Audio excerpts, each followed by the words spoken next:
প্রতিশোধ নিয়ে এবার ক্রোয়েশিয়াকে হারালো ব্রাজিল। 2022 বিশ্বকাপে হারের পর এবার ক্রোয়েটদেরকে হারালো ব্রাজিল। নাটকীয় ম্যাচে ক্রোয়েটদের জালে 3 গোল দিল সেলেসাওরা, যেখানে পরীক্ষা নিরীক্ষা করেও দাপটীয় জয় সেলেসাওদের। ভক্তরা বলেন 5 বারের বিশ্ব চ্যাম্পিয়নরা এভাবেই খেলে, এভাবেই জয় পায় ব্রাজিল। ব্রাজিলের জয় নিয়ে থাকছে প্রতিবেদন।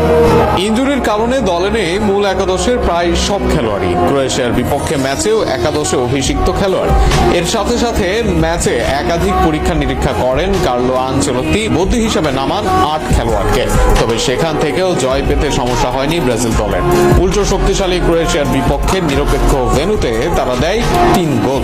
শুরু থেকে এদিন আক্রমণাত্মক ফুটবল খেলে ব্রাজিল। শুরুতেই একের পর এক আক্রমণ করতে থাকে তারা। তবে তাদের জন্য বাধাও হয়ে দাঁড়ান গোলরক্ষক লিভাকোভিচ। শুরুতে 1v1 এ রুখে দেন জোয়াও পেদ্রোর দারুণ এক শট।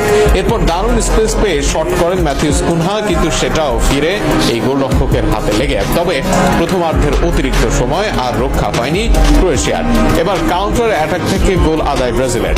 45 মিনিটে কর্নার থেকে ক্লিয়ার হওয়া বল পান ম্যাথিউস কুনহা। সেখানে দারুণ এক লং বল বাড়ান ভিনিসিয়াস জুনিয়রের উদ্দেশ্যে। লং বল পেয়ে ভিনির স্বভাবসুলভ রান, একই সাথে একাধিক ডিফেন্ডারকে রাখেন এলোমেলো।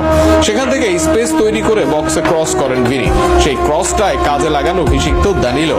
তার করা বলই বাম দিকে গিয়ে খুঁজে নেয় জালের ঠিকানা। প্রথমার্ধে 1 গোলের লিডের পর দ্বিতীয়ার্ধে 8টি বদলি করে ব্রাজিল দল। দলে ফেরেন অ্যান্ড্রিক ফ্যাবিনহোরা, আবার অভিষেক হয় রায়ান কাইকিদের। এত নবাগত খেলোয়াড়ের মাঝে কিছুটা এলোমেলো ছিল ব্রাজিল। ম্যাচের 84 মিনিটে সেই ভুল কাজে লাগায় ক্রোয়েশিয়া। ফ্লুকের বাড়ানো বল থেকে মাঝের শট, যে শট ক্লিয়ার করতে এসে সামনে যান ব্রাজিলের বেন্তো। তবে ঠিক সময়ে হাজির না হওয়ার মাসুল গুনতে হয়, হজম করেন গোল। আর সেখান থেকে ম্যাচটা অনেকটা হাতছাড়া হয়ে যাচ্ছিল ব্রাজিলের। তবে সেই ম্যাচ হাতছাড়া করাননি বদলি নামা অ্যান্ড্রিক। গোল হজমের পর কিক অফ থেকে অ্যান্ড্রিকের রান। এবার তাকে থামাতে বক্সে ধাক্কা মেরে ফেলে দেন প্রতিপক্ষের ডিফেন্ডার। তাতে রেফারির বাসে পেনাল্টির ডাক। ক্লাবে পেনাল্টি স্পেশালিস্ট ইগোর থিয়াগোর পেনাল্টি, আর সেখানে ডান পায়ের পারফেক্ট পেনাল্টিতে আবারও লিড ব্রাজিল দলের। সেই লিড বাড়ে ম্যাচের অতিরিক্ত সময়। আবারও বল নিয়ে রান অ্যান্ড্রিকের। এবার সেখান থেকে বল বাড়ান লেফটে থাকা মার্টিনেলির দিকে। গোলবারে এই আর্সেনাল উইঙ্গারের জোরালো শট, বল পায় জালের ঠিকানা। আর তাতেই জয় নিশ্চিত হয় ব্রাজিলের।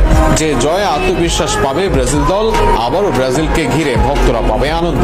কেননা বিশ্বকাপে তো এই ব্রাজিলকে দেখতে চায় তারা। এমন খেলায় ব্রাজিলকে এনে দিতে পারে বিশ্বকাপের শিরোপা।